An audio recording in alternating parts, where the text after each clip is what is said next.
नमस्ते, मैं हूँ तत्परा अहोरात्रा और आज हम जानेंगे सभी यंत्रों के राजा यानी कि श्री यंत्र के बारे में। हमारे धारुज शिवलिंग के ऊपर भी इसी यंत्र को बनाया गया है। श्री यंत्र को सकल वास्तु दोष निवारक माना जाता है और कहते हैं कि श्री यंत्र को समझने के लिए हमारे 120 वर्ष भी कम पड़ेंगे। श्री यंत्र को आज हमारे कितने ही साइंटिस्ट और ज्योमेट्रिकल एक्सपर्ट्स ने समझने और बनाने के लिए आज उनके लिए ये एक चैलेंज बनकर रह चुका है। हमारे तिरुपति वेंकटेश्वर स्वामी को भी श्री यंत्र के ऊपर ही प्रतिष्ठापित किया गया है। इसीलिए यही प्रयास रहा है कि एक वीडियो के थ्रू जितना थोड़ा ज्ञान है वो आप तक पहुंचा पा सके। इसीलिए आगे देखिए। जब देवी पार्वती ने भगवान शिव द्वारा इस पूरे सृष्टि का सार समझना चाहा, तब भगवान शिव ने मिट्टी पर इस श्रीयंत्र का रेखा चित्र बनाया और समझाया कि ये श्रीयंत्र ही हमारे पूरे संसार और सृष्टि का प्रतिरूप है।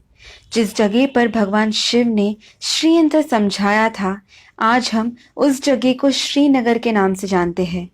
अणु रेणु से लेकर शब्दों के मूल तक, फिर चाहे वो कृमि कीट हो, सर्प हो, वन हो और जंगल हो, पक्षियों, जानवर और मनुष्य तक के हर प्रकार के जीव जंतु को अपने में समाता है हमारा श्रीयंत्र।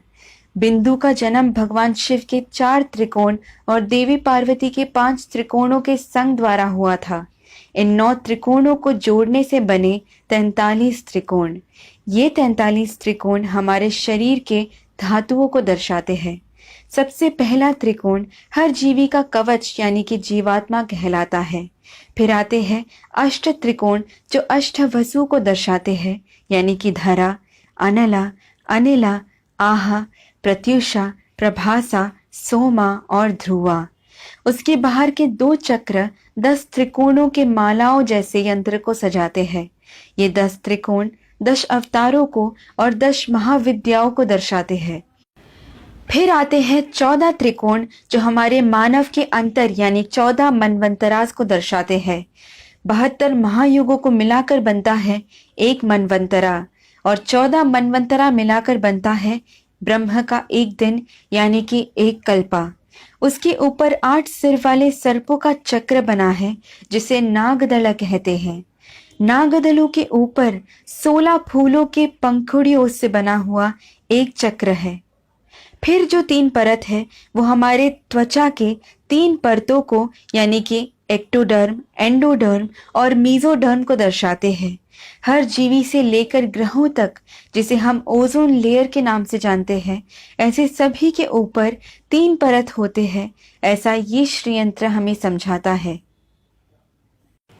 ये ठीक हमारे मॉडर्न टेक्नोलॉजी जैसे 8 GB, 16 GB, 32 GB, 64 GB, 128 GB, 256 GB जैसे बढ़ते जाते हैं। फिर आता है सदनत्रयंच 3 परत जो हमें स्थूल शरीरा, सूक्ष्म शरीरा और कारण शरीरा समझाते हैं। ये भूर्भुव स्वाहा को दर्शाते हैं। ये परतें 4 खुले द्वारों को बनाते हैं जो हमें समझाते हैं कि इस चक्र में एक बार आ गए तो वापस निकलना नामुमकिन है। हमें मिटाने वाले भगवान शिव को जन्म देने वाले ब्रह्म के पितामह विष्णु का जन्म हुआ इसी श्रीयंत्र से। अगर आप इसे समझ गए तो आपके लिए इसके षोडश मंत्र यानी कि 16 बीजाक्षरी मंत्र को समझने और याद करने के लिए और भी ज्यादा आसानी होगी।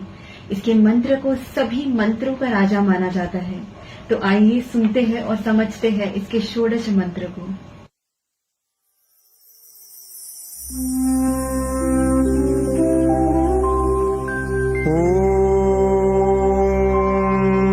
बिंदु त्रिकोण वसुकोण दशार युग्मा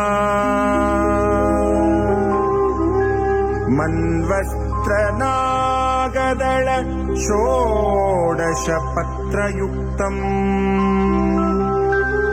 वृत्तत्रयञ्च धरणी सदनंत्रयञ्च